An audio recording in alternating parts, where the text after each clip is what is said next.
And that is 10 a.m., everybody. All right. Thank you, everybody, for joining us. Again, a reminder that your camera and your microphone are turned off. Zoom has automatically recorded your attendance when you joined us today, whether that be by call-in or by email, by clicking that link. We have lots of info about everybody's attendance, and we will reach out if we have any questions about that.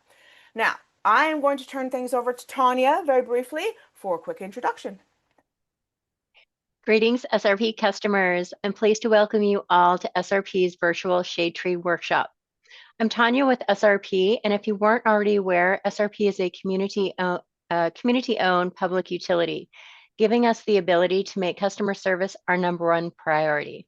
That's just one reason why SRP is excited to continue the Shade Tree program for you. Um, Water savings is also top of mind at SRP, and we've got our annual Water Conservation Expo happening on February 28th. For more information and to register, you can log on to srp.net/expo for a deeply discounted smart irrigation controller to keep your trees and yard healthy. To explore more information about SRP, please visit srp.net/value. I'll be monitoring Q&A to answer any efficiency, rebate program, or general SRP questions you might have. Now, here's Brittany again with Trees Matter. Thank you, Tanya. Okay, hello again, everybody. My name is Brittany. I am the Utility Program Manager here at Trees Matter. We are very honored to partner with SRP to put on the SRP Shade Tree Program for you all today. We will be trying to keep this presentation to just about an hour. Make sure that you stay until the end of the presentation for information on where to pick up and how to order your trees, okay? Now there's a couple, pieces of some tools that Zoom gives you. If you look down wherever your toolbar is, for me, it's on the bottom of my screen. There's going to be closed caption options down there. You can hide those captions. You can make those captions visible. And of course, there's also our interpretation feature. You can click into that interpretation, choose the language channel you want, and then you want to press hide original audio. It's very, very useful for folks who need that. Also, take a look at the chat, and we have been posting some links to some of the content that we reviewed today, okay? Something called our virtual packet, and we also will attach the links to the slides themselves as we get started here. Okay, additionally, a couple days after the workshop, probably early next week, you will receive a follow-up email that includes the virtual packet, the PowerPoint slides, a recording of today's webinar, and lots of other resources, okay? So keep an eye out on that. Now, there is also an awesome feature on our workshops here. It's the Q&A. Okay, so if you look down there amongst those tools and you open up the Q&A, you'll be able to type in questions that you might have for our attendees. I see we'll have to get those links back out. Thank you for that note. So what you can do is you can type in a question in that Q&A and then we will answer it. We do have some experts on hand today in the Q&A to support any questions that might arise. But I want to just give a quick heads up. This is a very informationally dense workshop and presentation. So we go into all manner of things that you probably want to learn about today. The watering, the planting, the trees themselves, lots and lots of things. So maybe hold your questions until sort of the end of the presentation. Almost certainly we're going to cover that material, okay? Thank you all for being with us today. Now, your instructor today will be Ryan Wood, Water Program Specialist with the City of Tempe. Ryan will share with you his extensive knowledge in water harvesting and tree care, permaculture design, along with just generally his enthusiasm and skills and passion for participating in this program and creating sustainable livelihoods. Please, everybody, welcome Ryan Wood. Thank you so much, Brittany. I really appreciate that warm welcome and thank you everyone for attending today. I get so excited for these workshops because I just know that trees are going to be planted and that's so important. And also just planting trees, but we're going to care for those trees for a long time so those trees can just continue to provide the beneficial benefits for us. So thank you all so much for attending today and taking time out of your Saturday. The information that I'm going to be sharing with you here on the screen, I, I know that you're very familiar with this already because one, you agreed to attend this workshop today, and that's one of the requirements for the Shade Tree program is that you attend the workshop. Also that you understand that you're going to be planting the trees, about 15 to 20 feet, approximately from your house. And the west side is really the focus side for the most energy benefit. East side and then the south side. And we'll talk a lot more about that throughout the workshop. But you have an understanding that that is something that you're going to be doing, and then also that you may get contacted by Trees Matter or a third-party organization just to follow up. It's really important that we get feedback regarding the program. How are the trees doing? So that way we can continue to enhance the program. As Brittany mentioned, you're going to get a virtual packet. So rest assured, all the information that I'm sharing with you today, and it is packed, you're going to have this information in your packet so you can refer back to that. For example, you'll have the trees that you're going to be able to select from that we'll talk about in detail. Watering, it's very important. So the landscape watering by the numbers guide through Water Use It Wisely is just a very handy tool that you can use for all your plants. And this is a card showing for established plants. For newly planted plants, we'll cover that later. But how to plant, how to water, how to properly prune and maintain your trees, all is going to be in that packet as well. We're going to cover some information about Arizona 811, which is really important. So I want you to note that down, that you're going to be calling 811 or visiting that website before you dig. That's really important. If you have any questions or concerns, definitely reach out to Trees Matter by email or by phone. They also have a Ask an Expert on Facebook, so that way you can ask questions as well. So lots of resources and able to get questions answered. And then definitely for more information about SRP, visit the savewithsrp.com. And that Water Use It Wisely. Now that's that landscape watering by the numbers guide, but that website is just full of really good information relating to water conservation. So why plant a tree? Wow, there are so many reasons why we should be planting trees. And as you can see on the screen, there's definitely three categories: your environment, your finance, your home, and what does that mean to us? And let's take a look at a few of those. So if I can plant a tree in the right place to catch the shadows, well, I can maximize my outdoor living areas. With the right amount of shade, we can be able to spend more time in the outdoors and be able to withstand some of that heat by getting relief from the shade. If this is not a reason to plant a tree on its own, this is very important. Trees provide such a benefit to us by filtering the dust, absorbing that carbon dioxide. They provide us oxygen. That is very important, that we are planting trees and caring for our older trees. And of course, it's going to add value to our property. I reflect back on back in 1998 when my wife and I were looking for a home.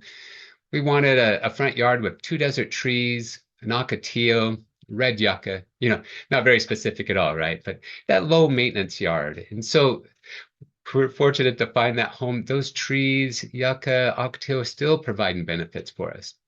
And it can add definitely at least 10% to the property value. Have you ever thought about planting trees and shrubs and ground cover all the way just to build up that privacy wall?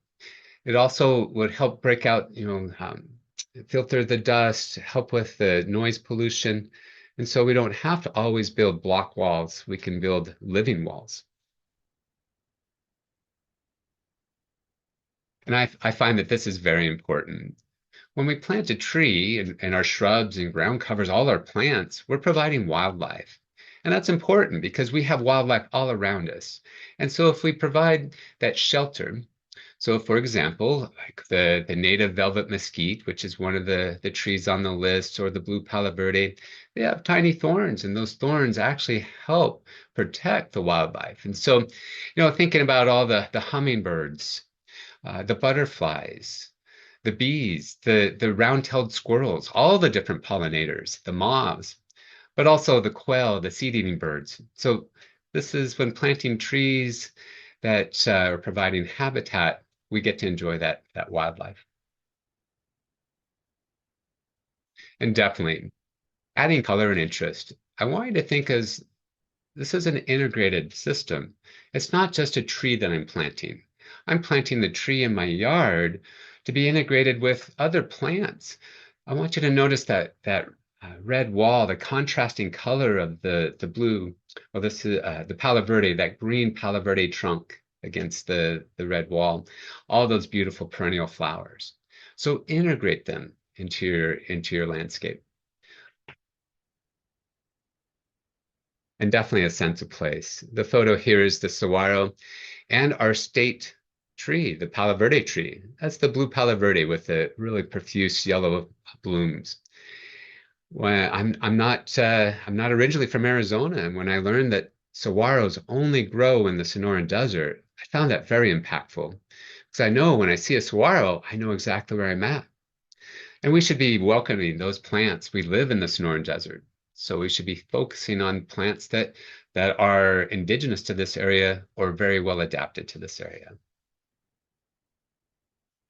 But shade, this is what it's all about. We want to make sure that we're planting the trees, shrubs, vine covers, all things that are going to cast shadows.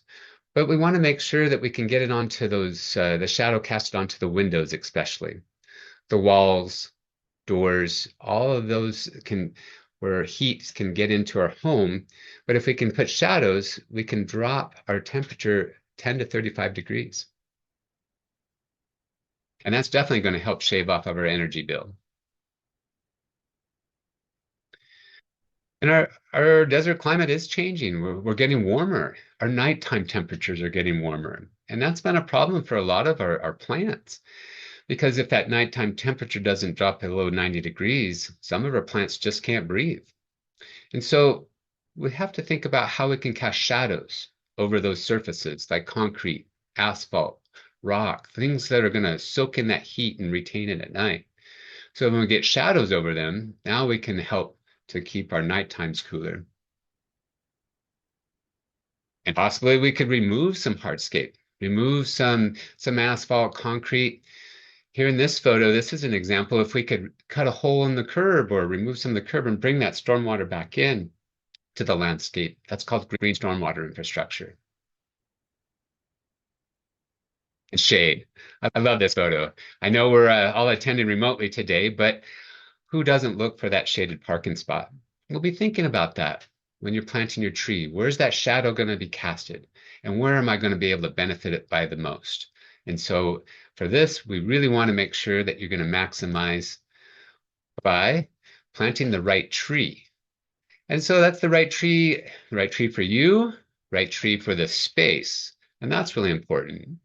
You're going to learn today how to plant your new tree and how to care for your new tree. And I'm going to be popping up quizzes throughout the presentation. So definitely pay attention. All right. So how to maximize your tree investment? Well, first, let's take a look at solar considerations. Because for solar, that sun is rising in different locations throughout the year. So as the Earth is moving around the sun doesn't always rise and due east and set and due west. And you'll see by the illustration when we look at the summer solstice, and this is taking a clock, if you imagine placing it on the ground with 12 facing north, the number 2 is representing where the summer sun rises. And so that June 21st, when the summer sun is rising, it's in the northeast. And then it sets, represented by the number 10 on the clock, in the northwest. And it's really high in the southern sky, about 78 degrees. So those are real long days, but very short shadows. In the wintertime, it's the opposite. We're opening up and hugging that winter sun. And so you'll notice the sun is rising in the south east, represented by the number 4, and it sets in the southwest, represented by the number 8. That's really low in the southern sky, about 33 degrees, and that's a real short days and very long shadows.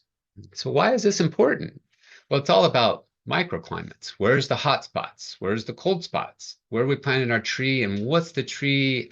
How is the shadow going to get casted throughout the year? Another thing we would want to look at is, and this is focusing on the south side of the house. You'll see in the illustration here, this is the shortest trees.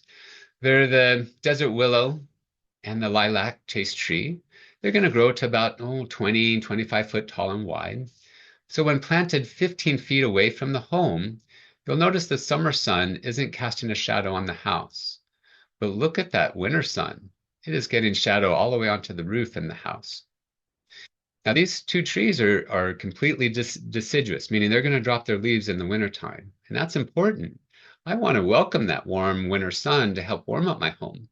So I would want to be focusing on deciduous trees if I'm planting on the south side of my house.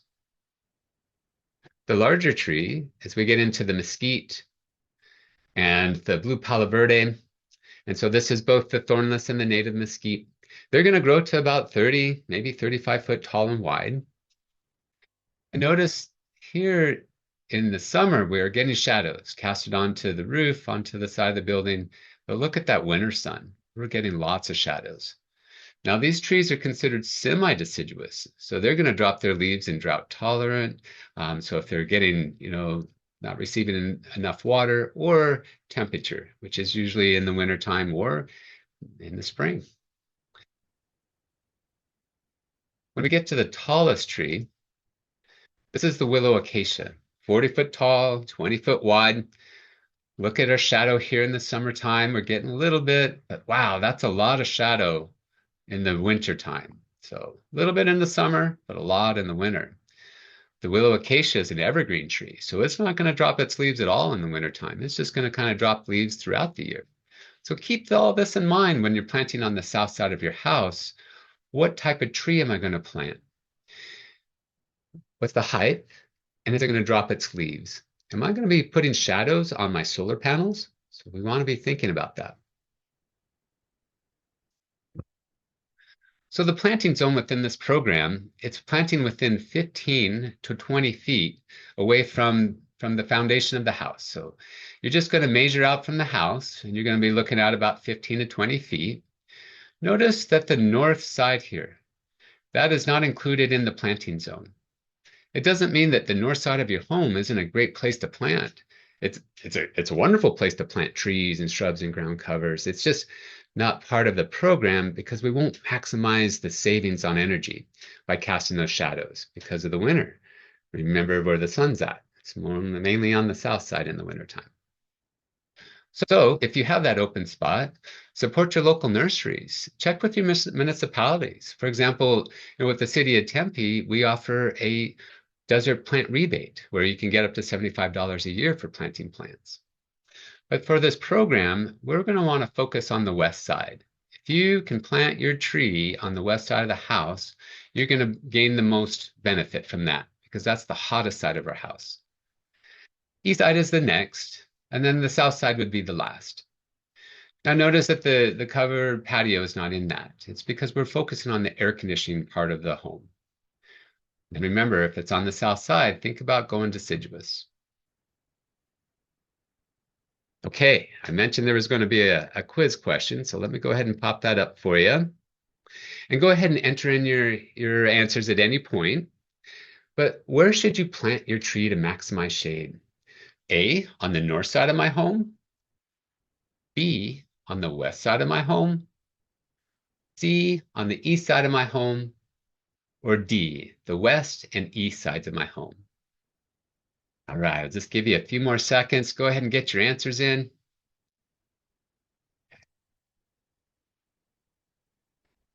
And the correct answer on this is D. However, if you answered B or C, you're still doing really good. The north side, remember, support your local nurseries with that.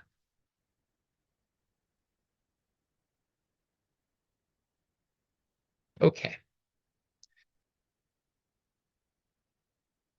So the solar compass is just another tool that we have in our toolbox when thinking about where's the warm spots, cool spots, the microclimates. Okay. So imagine this as a compass, and this one's placed on the house. You'll see the shadows from the house is going to make that northeast area the coolest side. But look at that southwest side. That's our warmest side.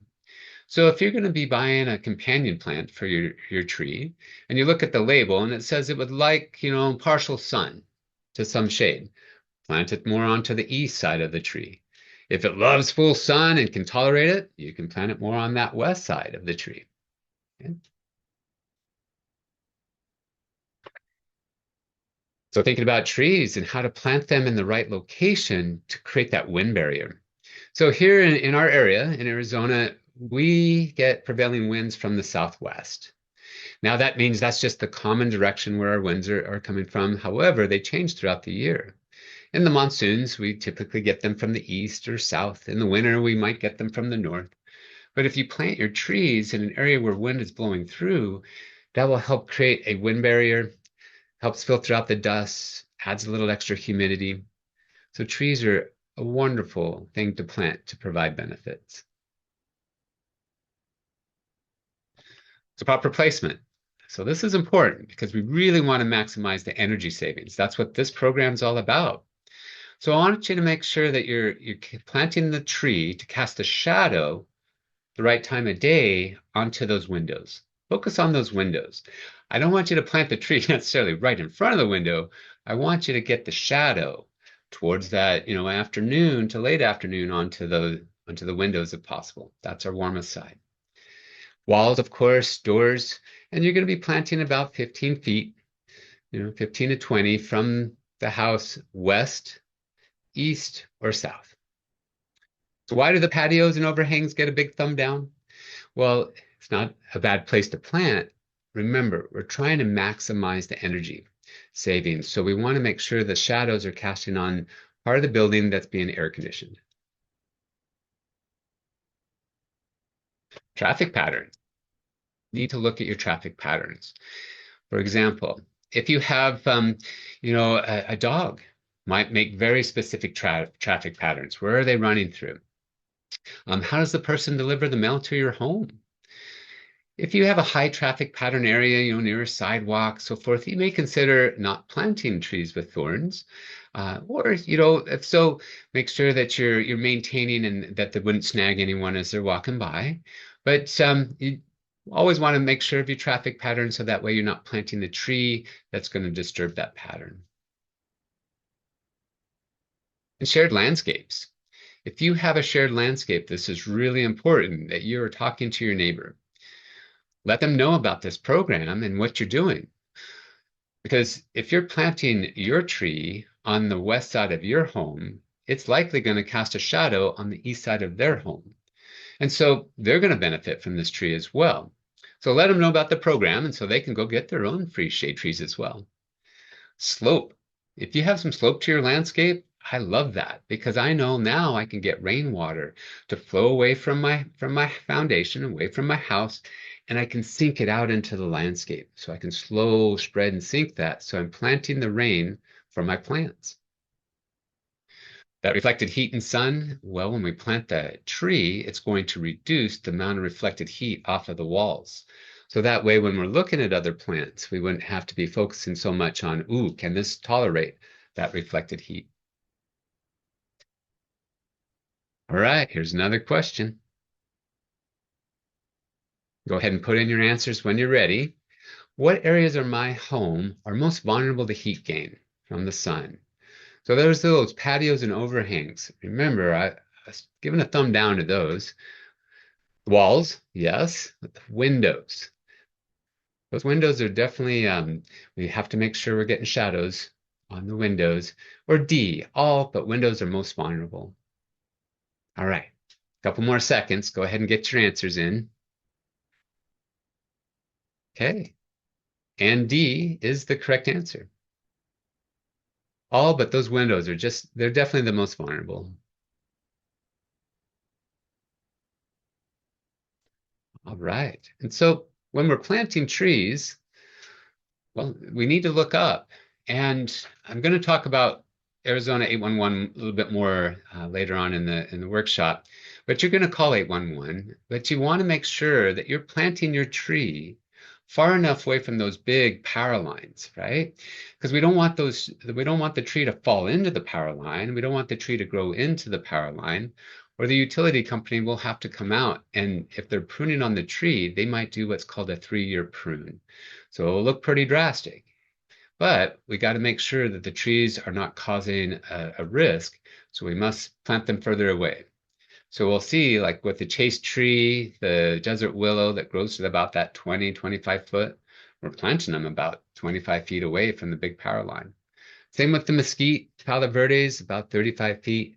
And that desert willow, or I'm sorry, the willow acacia, the very tall tree, that's going to be at least 40, 45 feet away. All right. Which tree is right for me? Ooh, this is a hard question. I personally appreciate all the characteristics from the trees that are offered. So I want you to be thinking about that. What are the characteristics of the tree? Do they match what I'm looking for? Do they match the space? Because if you have a space of only 5 to 10 feet, that is that's not large enough space for any of these trees. I'd want you to be thinking of shrubs, vines, other ways of casting shadows onto those windows, walls, and doors. So you need to have enough space. That's a big characteristic. But also, do you want to, the flowers, the color, do you want to be able to eat from the tree? So all these different characteristics I want you to keep in mind, and I want you to then think about the space that you're planting in, and does it all match for your tree selection?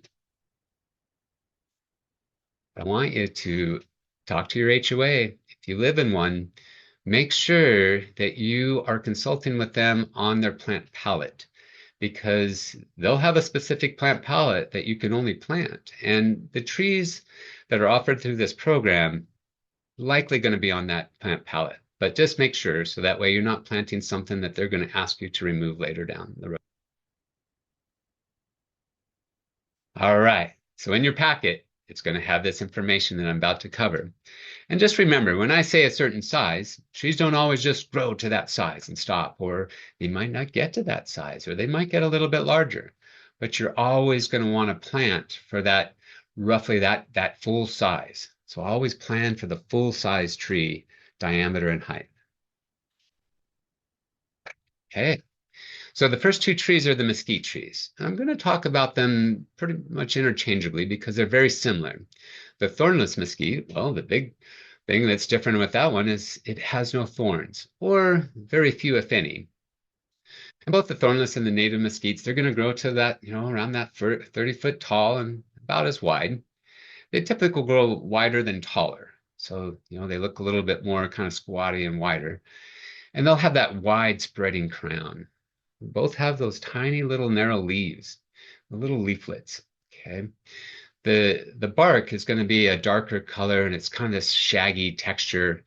And then you're going to get a flower, and it's going to be a long, an elongated flower.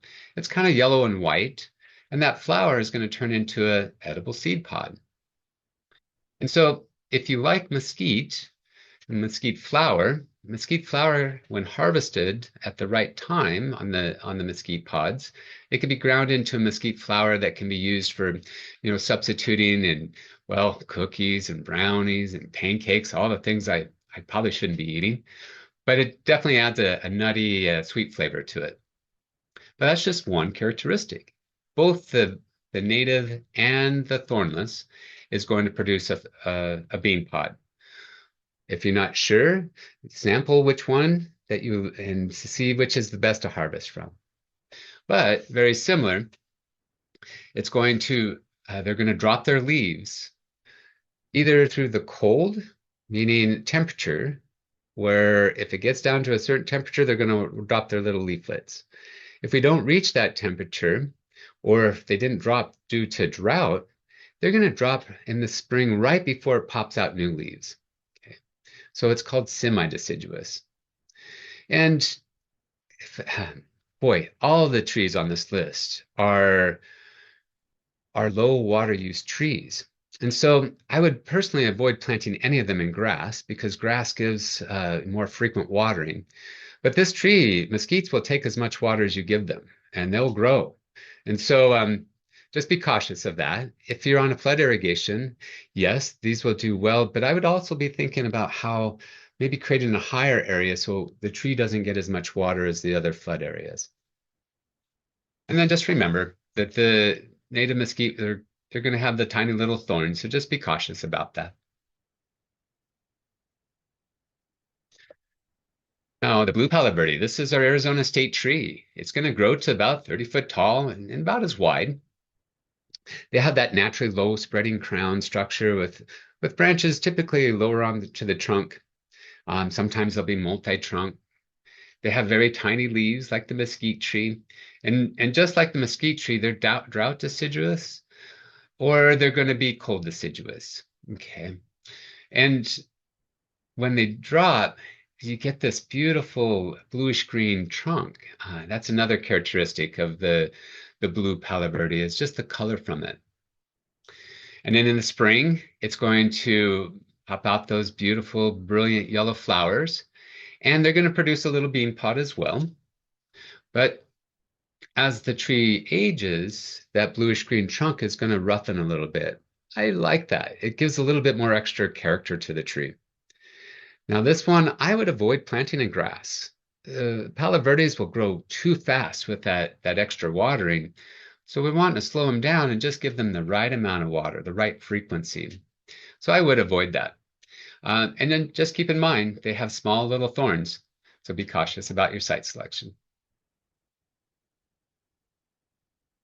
All right. So those were the larger trees, the 30, 35 foot tall and wide. Now we're getting into our first smaller tree. So if you're thinking about spaces, the little smaller areas to fit in, the lilac chase tree is only going to grow to about 20 foot tall and about as wide. The leaves are shaped like a hand, and they're going to grow to about 6 inches or so. Kind of has that dull green look to it. It has a very aromatic, peppery spice-like scent when you crush the leaves. The trunk is gray in color. It starts out smooth, roughens, gets harder as it ages, and it could be either single or multi-trunk. The really shining star of this is the long lavender color spike flowers. And they're also aromatic. They're going to bloom, it kind of starts in late spring, early summer, and might bloom a couple times throughout the summer into fall. Now, after the blooms, it's going to produce these little peppers. Okay, and so those little peppers are just like they look just like our peppercorns. They could be a little problematic. So if you're planting near a sidewalk, just remember that you're going to want to help, sweep those up and clean up. But this is a full deciduous tree. As I was mentioning earlier, if you're thinking south side of your home, it's a good characteristic of this tree. It's going to drop all its leaves in the wintertime, usually in about a month or two process where they'll drop, and then they'll flush out new leaves in the spring.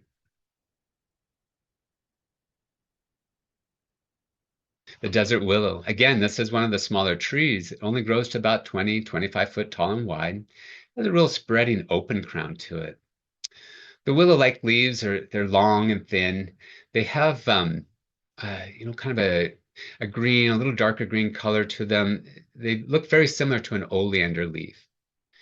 But they'll drop completely in the wintertime. So this is a full deciduous tree. So thinking of that south side of the house. The bark, kind of like the chase tree, it's smooth when it starts growing and then it starts to get rough and as it ages. The flowers on the desert willows, they just have that beautiful, fragrant, trumpet-shaped flower. So, the hummingbirds, the butterflies, they're really going to love this tree. And they're going to bloom basically from April all the way through September. And then the leaves are going to start to drop for about maybe a month or 2 month process, and then it'll flush out new leaves again in the spring. Okay, characteristic on this one is tall. If you have that 2-story building, This is a tree that's going to grow easily up to that, 40-foot tall and about, 20 plus foot wide. So it's good for those narrow spaces and those two-story buildings. The, the canopy has this real graceful weeping form to it, but it is an evergreen tree, so it's not going to drop its leaves all at once. It's just going to kind of drop its leaves throughout the year and grow new leaves. Because of that real weeping look to it, it's considered, pool friendly. It has that oasis feel. However, the willow acacia, just keep in mind that it's going to drop leaves and grow new leaves year round, but they're longer leaves. Okay, they're about good 3 inches or so or longer. They're going to be narrow, kind of that green foliage, and in the kind of throughout the year, but more so in the spring, they're going to pop out this little cream puffball flower that's very fragrant. So, same as some of the other trees, the trunk kind of starts out smooth, but then it gets more grayish brown and texture as it gets older. All right, it's the last tree on the list. So I want you to be thinking about that space. Where do you want to plant the tree? The characteristics of the tree, and do we have a good match? That will help you with your selection. All right tree, right place. This is important, okay? Because oh, I'm always lost for words when I see this photo. So the best thing I can say is don't replicate this at home. Do the right thing. Plant the tree far enough away from the home so that way it can grow to its full size. We don't have to constantly maintain and cut and keep cutting and lifting and because it becomes an eyesore. It's not really good for the health of the tree. And so do the right thing. Plant the right tree in the right place. Okay, we're going to talk about how to plant and care for your tree. And there's definitely some site preparation that you'll be doing. But the first thing that you're going to want to do is you're going to want to call 811. So before you dig, you always want to call 811 or go to their website. It's an easy form. And the reason why is because there are utilities and we don't know where they're at underground. We might be able to see them above ground, but it's those below grounds that we also want to make sure we're not digging into. So we have a little short video I want to share with you. Let's see if we can get this started. Go for Hi, it. my name's Jeremiah Nicholas. I'm with Arizona 811. I got Chris Hearn with Arizona 811. So we understand you may be getting ready to do some excavation, you may be getting ready to plant a tree, things of that nature. So just to kind of give you a warning of what may be in your front yard, we have a little demonstration. So this typically would be your front yard. So before you call, you may want to, you may have seen these marks somewhere in your neighborhood, along your streets, alleys, sidewalks, things of that nature. The reason for these is because this is what's typically represented under your normal front easement. So as you can see, we've got green, we've got yellow, we've got orange, we have blue, and we have red. Now all of these marks correlate with what could be in your front yard. This is your typical front easement. You have green for sewer, you have yellow for your gas, and if you notice there's a gas line here that's black with a yellow tracer wire on it, that is also considered gas line. It comes in many different colors, many different shapes or sizes, material, things of that nature. Then you have your orange, that's going to be your phone, your cable TV. You've got water, which would be blue. And then those black cables with the yellow lines on them and the red lines, that's your power cables. Reason for knowing where all this stuff is one, it prevents utility damages. Two, you don't want to plant your trees or your bushes on top of any of this stuff. By doing so, you could damage those utilities by planting on top of them, by digging into them, you could damage them. So it's just a good idea. Call Arizona 811 or go to Arizona811.com, click, and get you a ticket. Woo! All right. I hope the key message there is we don't know what's underground, and we got to make sure that when we dig, that we are not digging into these utilities. And so it is important to call Arizona 811 so they can come mark them out.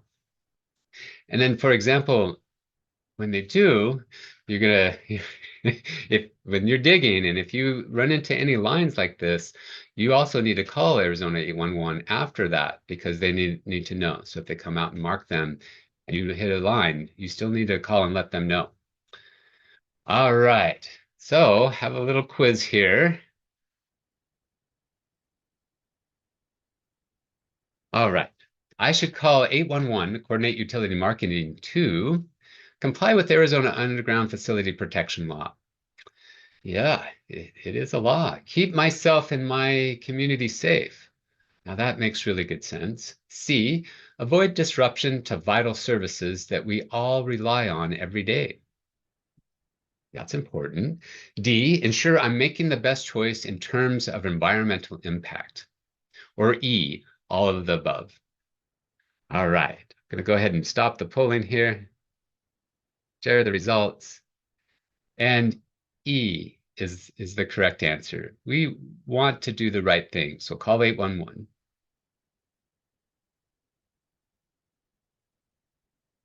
All right, so in your packet, going to have information about how to plant the tree.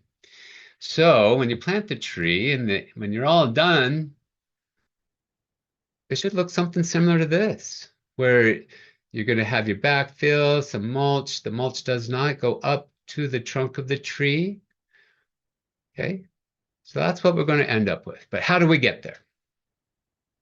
Well, when digging, okay, I want you to put your energy in the width of the hole.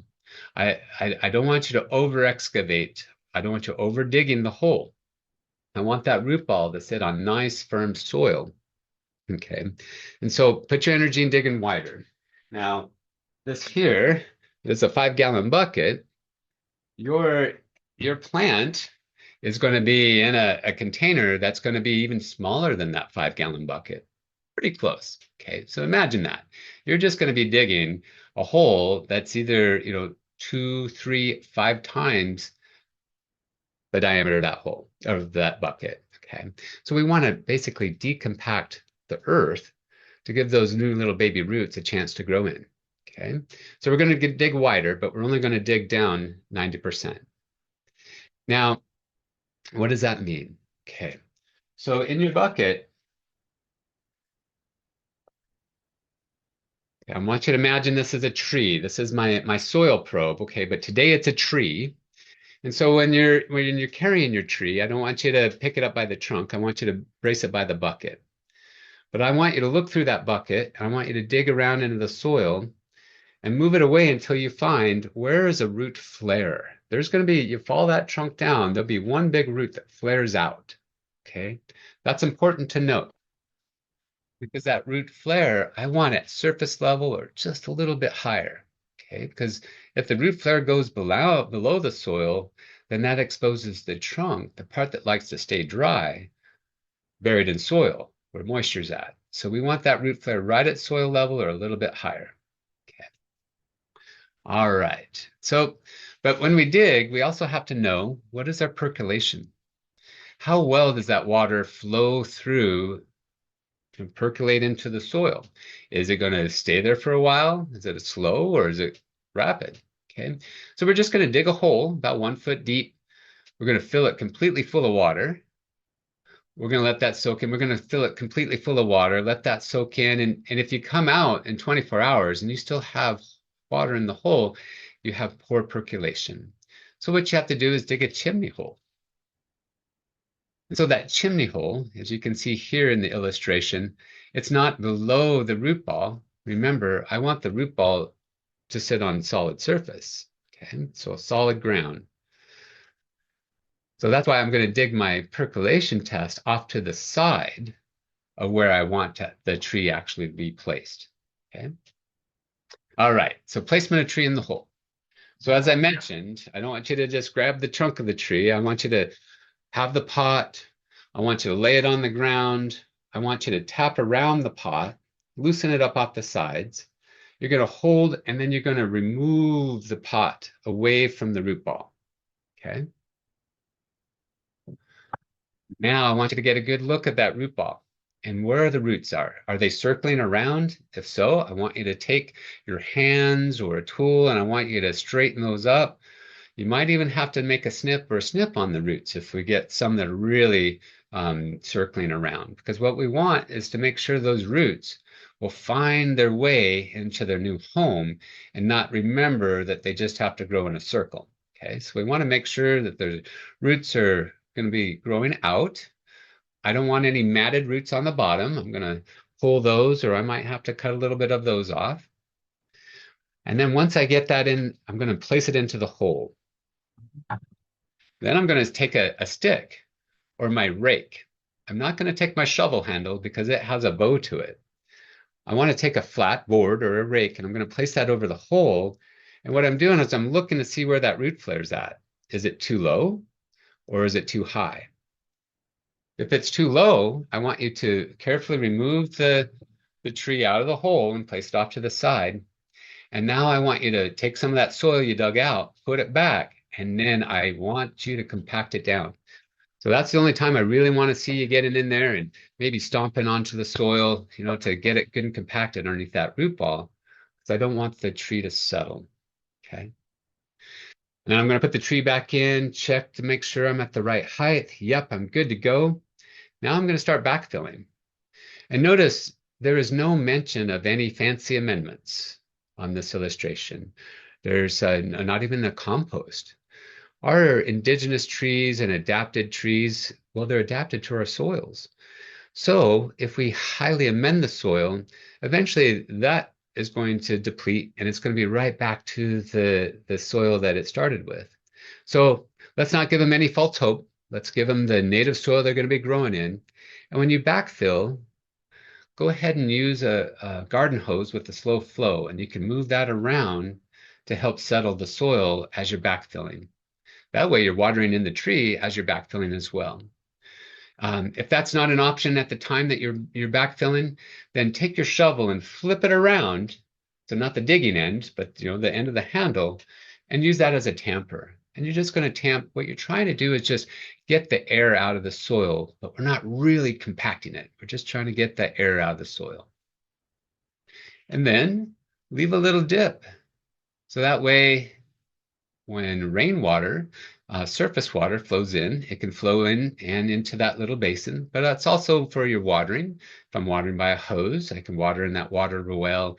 If I have drip emitters, they go within that well, right up against the root ball and then out into the soil.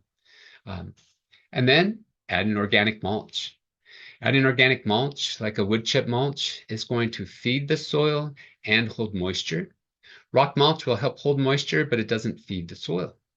But both are beneficial.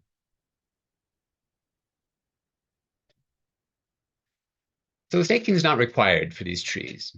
And for any tree, if I don't have to stake it, that's my preference. Because what I want is I want the tree to build a healthy foundation, stabilize that root ball, and get a really good now top because it's got a healthy root system and trunk. If they're staked, and especially if they're staked improperly, or if that nursery stake doesn't get removed, now that tree isn't able to move in the wind and it's using it as a crutch. So the one tree that you may have to stake is going to be the willow acacia. It's a very tall tree, and they're going to have what's called a nursery stake. A nursery stake is a small piece of wood or bamboo that's tied right against the trunk. And you're to remove that nursery stake either before planting the tree or right after planting the tree. Okay? And when you remove that nursery stake, the tree's going to want to move away, okay, because it's been tied up its whole life and it's just wanting to get away from that nursery stake. So pull it out, see if the tree's going to stand up. If the tree is going to really want to lean, then go ahead and stake it, but stake it properly. Reach out to Trees Matter. They have resources on how to properly stake trees. Okay, how to plant a tree. Let me get that polling question up. Enter in your answers at any point. What is the correct depth of the planting hole? Is it A, width times height times length? Wait a minute, that sounds like math. I didn't say that. B, 90% of the height of the root ball. Okay, I did talk about, the right height. C, 3 to 5 times the width of the root ball. So we're talking about depth here. And D, depends on what type of soil you have. That definitely can affect on how you're digging. All right, I'm going to go ahead and end the poll. And the correct answer is B, 90%. That's what we're shooting for.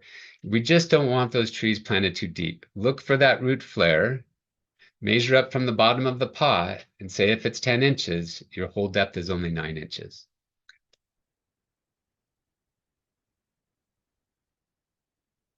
Okay, the trees that you're on this program, so the trees that you select, they're all low water use trees. Okay, but it doesn't mean no water. They're low water, and you're going to have to water them at least till establishment. And then some of them might be able to survive just on rainfall alone if we're getting rainfall with minimal supplemental water. But we're going to have to water them. So it's good to know, where does our water come from? And you can see by the information on the screen here, SRP has a massive delivery system. There's the Verde River watershed. There's the Salt River watershed. And where those two combined, then that gathers and then it gets distributed out through canals. And then also there's wells where water is getting pumped up. And this takes a lot of energy. So I want you to be thinking about how energy and water are just tightly knitted together. We can't have one without the other. And so when you flip on a switch, that's like turning on a tap and vice versa. So how are you going to water these trees? Do you have a hose that you're going to be able to water them with? That's great. Remember, you're going to be moving that hose around, or you're going to be watering in the well. If you have drip irrigation, that's good too. Remember, you're going to start out with a few drip emitters now, but as that tree grows, you're going to be adding more. If you're on flood irrigation, just remember, these are low water use trees. So I'd be thinking about how to create a higher platform so less water of that flood irrigation gets to them.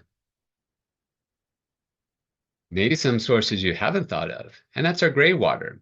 So gray water is not our toilet, it's not our dishwasher, and it's not our kitchen sink, but it is our laundry machine if we use the right type of soaps. And it could be our shower water or our bath sink water with the right types of soap. And so with that water, you can divert it out to the landscape and to help conserve on your potable because you're reusing water that you're already running through a device. Rain, and we've actually been getting some rain, so this is pretty nice. So be thinking about when it's raining, 1 inch of rain, 1,000 square feet is 600 gallons of water. So if I'm shaping my earth and my landscape to direct that water to the plants, yeah, it's getting the water that falls directly on it, but it could also get additional water. So we should be knowing, where does our water flow to now? Does our water just flow off the landscape and go right into the stormwater system, meaning the gutter of the street and down? So it's time to start thinking about how to create the berms and the basins. We want to slow that water down. So we want it to go through the basins and captured behind the berms and the rock swells. This is all just slowing that water down, allowing it time to spread out and sink. And then if we add the sponge by adding wood chip mulch, organic mulch to those, that helps hold the moisture in and feed the soil. So the benefits of capturing rainwater, well, one, it's free. It falls from the sky. We live in Arizona where it is legal to harvest the rainwater that falls onto our property. And we just want to make sure that we can direct that to our plants so that way they can get that extra drink. And if we start to integrate our rainwater and our gray water in the same system, that's when we really start reaping the benefits and we're conserving water. Okay, let me launch the poll here. So I would consider using basins and berms and swells and French drains in my landscape because capturing rainwater on my site saves water. B, watering my trees with plants with rainwater is healthier for them. Yeah, that rain's got a little nitrogen charge to it. C, rainwater is free. And D, all of the above. All right, get your answers in. I'm going to go ahead and stop the poll. And the correct answer is D, all of the above. So if you haven't started implementing rainwater harvesting, put on your eyes, and the next time you're going out there, put your rainwater harvesting eyes on and start observing. Where's that water flowing and how can I create little areas to help slow, spread, and sink it? Okay, this is also in the landscape watering by the numbers guide. Watering depth. So this is for your new plants, your plants that you already have. And so when watering trees, we're to water down about 24 to 36 inches of moist soil. That's not saturated, muddy soil. That's just moist soil down in about 24 to 36 inches. It's helping to let those roots grow, get down there, get a good foundation. For shrubs, that grow up to, up 6 foot tall or so, we should be watering down about 18 to 24 inches. And then the smaller plants are about 10 to 12 inches. If you're watering grass, your moisture depth is only 6 to 10 inches. So moisture depth is all about runtime. And then how do we check it? With a soil probe. This is one way of checking your moisture. You're looking for resistance as you're pushing that through. Be very careful where you know where your utilities are, know where all the pipes and things are before you're probing the soil. And then for plants, there's a certain amount of water that they're going to need in order for them to thrive. And so it's all about watering to the right amount of gallons and then watering at the right frequency. Here we have clay soils, so we want to water longer, but less frequent. Okay, so we're giving the plants more water. That clay soil is going to hold on to it, but our frequency. And so you can see here that if I'm watering a 20-foot tree, I'm giving that tree 235 gallons of water when I water it, established tree. But let's say that's a mesquite tree. I'd only be giving that maybe once every 16 or possibly maybe only once every 30 days in the summertime. But then also look at that for your 6-foot shrub. It needs 20 gallons of water. And so with the right amount of emitters or how you're watering, and then it's the frequency. Your soil type is going to play a big part. As I mentioned, we have a little bit heavier clay here, but if you're up more on the foothill areas, you might be more into rocky sand. But so know what your soil type is.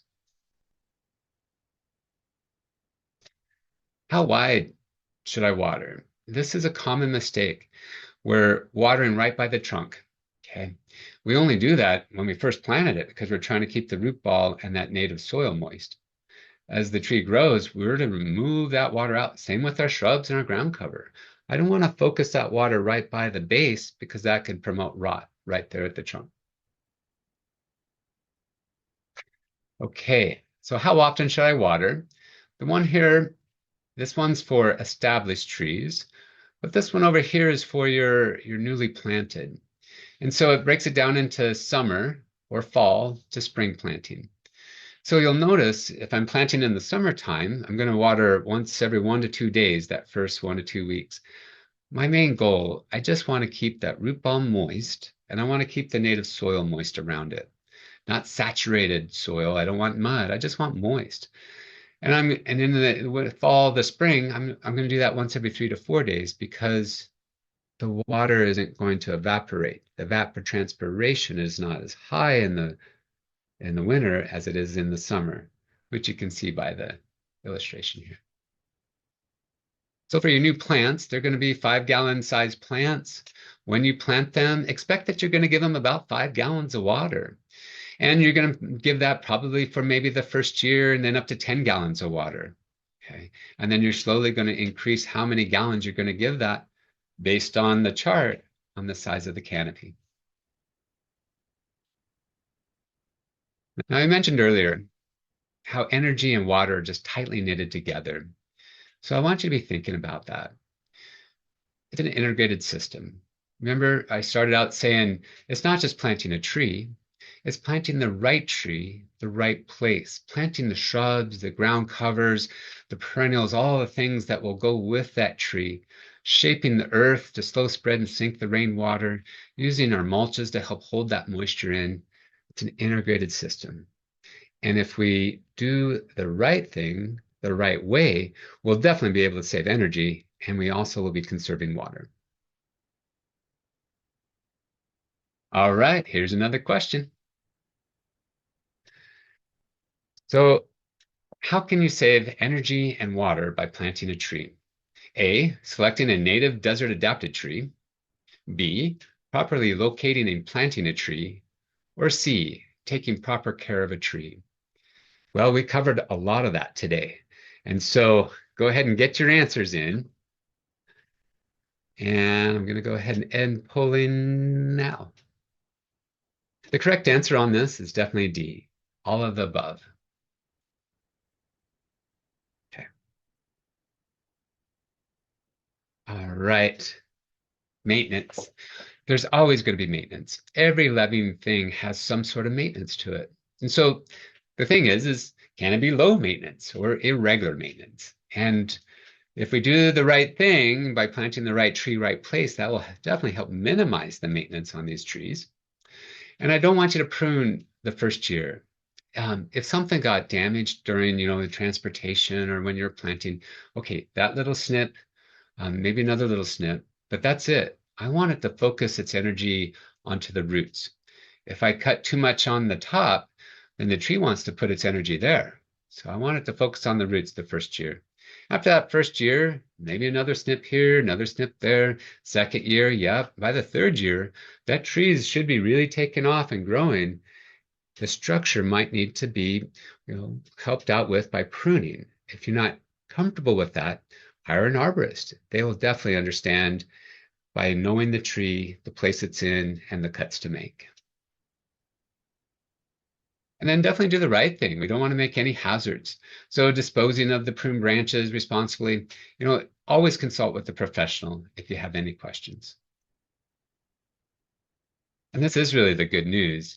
If we do the right thing, right tree, the trees on the list, we plant and we care for them, then they're not susceptible to these type of diseases that we have. All right. Just a few more reminders. This is my last slide, and then Tanya's going to come back up with SRP. But I want you to remember to please plant your trees. Do all the homework first. Get your 811, call before you dig. It is definitely free. And then once you plant the trees, you may need to protect them from, definitely if you have javelina, rabbits, or those curious dogs that really want to just know what that tree is, and maybe it's their new toy. So put that fencing around, maybe some chicken wire or hardware cloth, some sort of fencing around them to protect them. All right. Well, I appreciate everyone attending today. Thank you so much. And here is Tanya will be joining us with SRP. Greetings once again, SRP customers. Thank you so much for spending some time with us today for SRP's virtual shade tree workshop. One of the many reasons SRP is giving shade trees to customers is for energy savings. For more energy savings ideas, rebates, and offers, please visit savewithsrp.com. And then also don't forget our annual Water Conservation Expo is coming up at the end of February, February 28th. And you actually will have an opportunity to meet some folks from Trees Matter, and possibly even our instructor today, Ryan, might be there, because all of the cities that bring the water to your homes will be there as well to answer any questions live.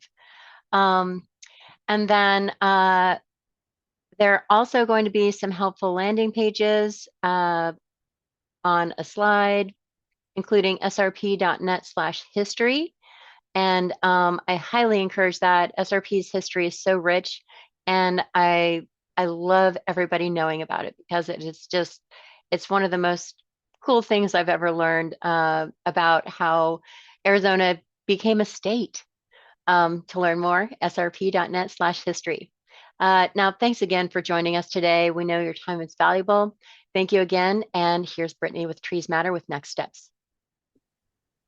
Thank you so much, Tanya. Now, in this next section here, I'm just going to be walking you through these slides, okay? This is all really important pickup information that you've been waiting for.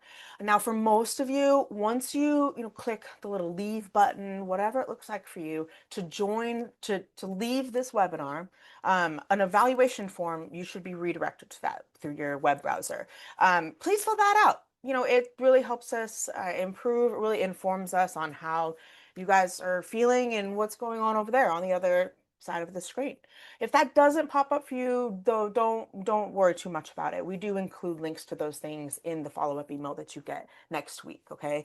But about that follow-up email, they really, really have a tendency to get lost in a spam filter, a junk folder. So please take a look at that. If you don't see that email by Thursday next week, please look closely in your spam and junk folders to make sure that that hasn't gotten sucked in there, okay? Because if it does get sucked in there and you don't see it, this is all the really important stuff that you're not going to see. All right. You're not going to be able to find the link to the tree order form or to the virtual packet or to the evaluation. And in that, we'll also include a link to these slides and a link to a recording that we keep posted on YouTube of today's workshop. So please take a look at that. Please make sure that you get that. Okay. So on the next slide here, I'm going to show you where our pickup options are. Okay, and we will be giving you specific location information in the tree order form. But currently, this is the information that we have for you. So save these dates, okay? March 7th in the Avondale area, West Valley area. If that's where you live right now, go ahead and pick that option, right? If that is a convenient time for you. We'll also be doing a pickup event in the Tempe Chandler area on March 21st, and then another pickup event for the final time of the spring on April 4th in the Mesa Tempe area, okay? So please take a look at those. Either pick up what is, or either choose what is most, convenient for you geographically, or just based on your schedule, okay? Now, things to keep in mind, these trees, as Ryan said, are 5-gallon saplings. They come in 5-gallon buckets. Now, depending on the species, as it kind of articulated, the species are going to range in height, even when you get them, okay? So Entonces, some of the pots are going to be, some of the smaller trees will be maybe 2 feet, and then some of ah, the other trees are going to be about 6. Brittany, me estás Oh, escuchando, Yasmin. ¿verdad? Yes, Sí, ma'am. can you send me back to my channel, the Spanish one? I don't know Yeah, why I disconnected. I'm sorry, that's okay. That is but I don't want everybody to miss this information. our fantastic translator, Yasmin, coming Thank into you. the main feed. Everybody, say hi to Yasmin. Tanya, Hola, hola a todos. if that's something you can do, it does look like that like people have lost their connection with you. Y a veces perdemos la conexión. Bueno, ¿estoy ahora ya en el lugar correcto? Hmm. So I think that Yasmin is still in our main audio feed. Okay, well, She's Tanya, can you help? It may be that she can't. I'm not sure what's going on. But let's oh, we're turning the translation off. Well, do you know what, Brittany? Just finish this information and then just give me a couple of minutes to repeat it. That's That sounds excellent. As I was saying, something to be prepared for is that some of the tree types are going to be a little taller than like what you see in these images, right? So just keep that in mind, but you don't need to bring any special truck. You don't need to bring any special vehicle. These trees fit in your regular commuter vehicle. We have seen these trees go on very small vehicles, okay? And of course, they are trees. If it's raining that day or anything at all, please make sure to bring some plastic or what have you to keep your vehicle clean, okay? And now I'll leave a couple minutes for Yasmin.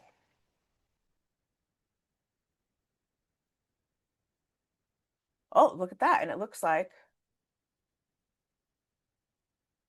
well, it looks like we have our interpretation function back. So I will just continue and hopefully everybody who needs her can hear her over there, okay? Um, This is some important contact info, okay? Maybe take a screenshot of this slide, but of course you'll also receive all of this information. And you have our email address just by virtue of joining us today. If you hit reply to any of those Zoom emails or any confirmation email you've received through this program, you're going to come right to our inbox, okay? We're Trees Matter. You can reach us at shadetree@treesmatter.org. You can call our voicemail line at 602-325 1254 to reach us there.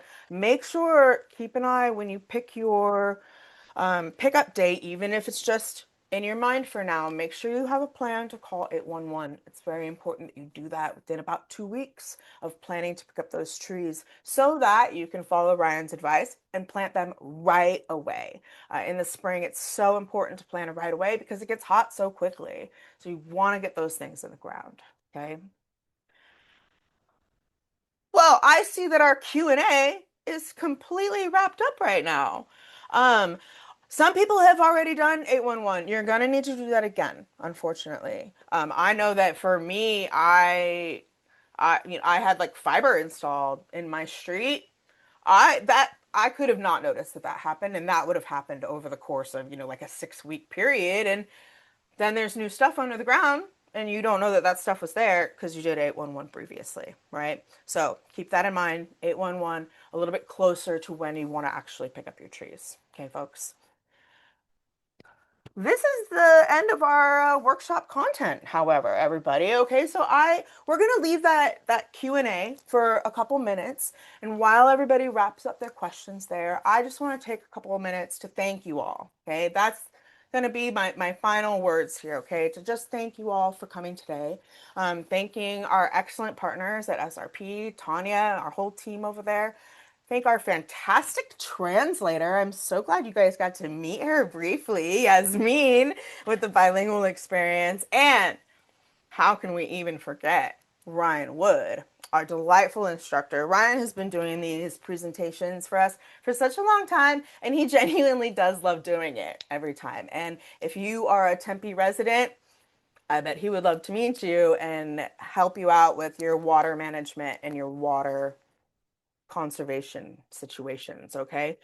You can find all of that info on the City of Tempe's website. Um, the workshop is over.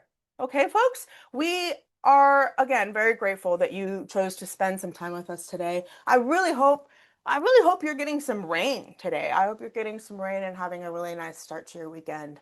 And if you have any questions at all, you can reach out to us by email. We are happy to get you guys any extra info that you may need through this program and to prepare you for planting your trees in the next couple weeks and months. Okay, everybody? So have a great rest of your afternoon. If you don't have any questions and you don't have anything else that you need to wrap up, you can feel free to close Zoom, to leave the workshop, and we will see you in the spring. All right, everybody? Thank you so much for being here today.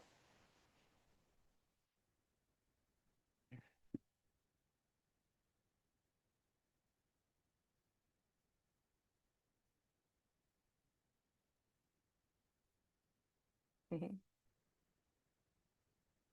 Tanya, let's give him until 11:14. How's that? It's 11:12 right now.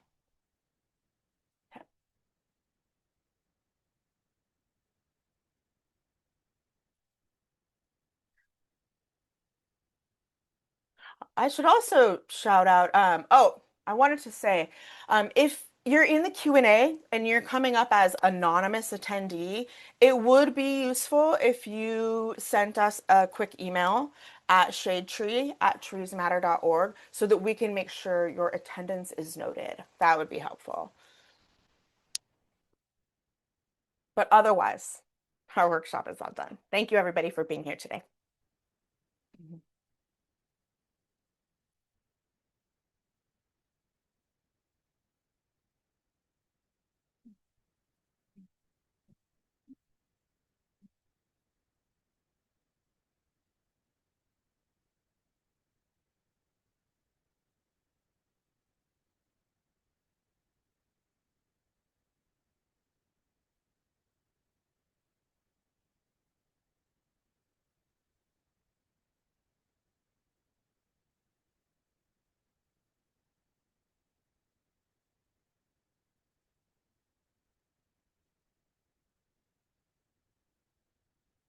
Bye, everybody. Have a great afternoon.